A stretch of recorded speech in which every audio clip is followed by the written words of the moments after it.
Thank you, Mr. Chair. I rise in strong support of this amendment. Last month, the Army removed information on the history of the 442nd Regimental Combat Team and 100th Infantry Battalion from its website. Despite facing extraordinary adversity from a nation that questioned their loyalty, the Japanese-American volunteers of the 442nd, the 100th Battalion, and the Military Intelligence Service served with honor and distinction in World War II.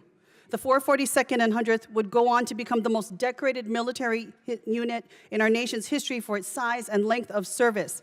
They fought bravely and with distinction in Italy and the mountains of France, and famously fought to rescue the Lost Battalion of Texas. And in 1945, they helped break through the Gothic line and liberate Italy just days before victory in Europe.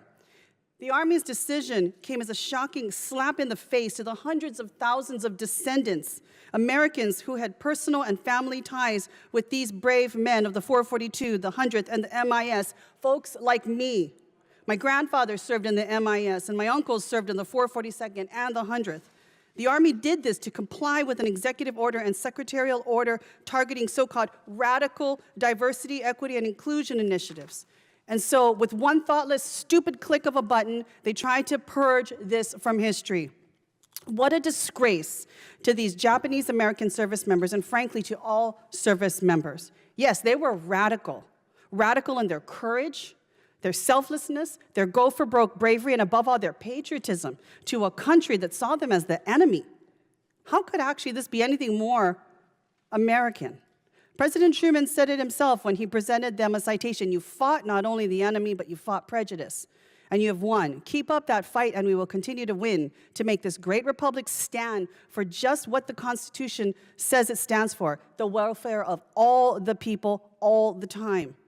Decades later, in signing restitution for wartime internment of Japanese Americans, President Reagan recalled his own remarks about the 442nd as a young actor. Blood that is soaked into the sands of a beach is all of one color. America stands unique in the world, the only country not founded on race, but on a way, an ideal. Not in spite of, but because of our polyglot background, we have had all the strength in the world. That is the American way. It's true that the Army republished a new version of the page with framing in alignment with the executive order about Japanese-American veterans in World War II, only after significant backlash, including from veterans groups. But this incident shows just how shallow this administration's anti-DEI ideology really is. There is no depth of understanding or appreciation for our country's history and its amazing complexities and nuance. There's just doing word searches or tossing out anything that involves anyone who isn't straight, white, and male.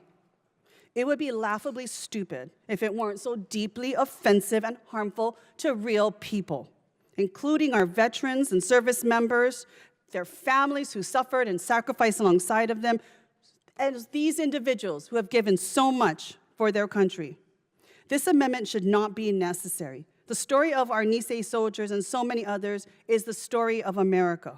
Our leaders should have a basic respect for history and the values and principles not to engage in digital book burning or other reckless purges on ideological grounds. Yet here we are, because this Pentagon has shown that it'll do just that.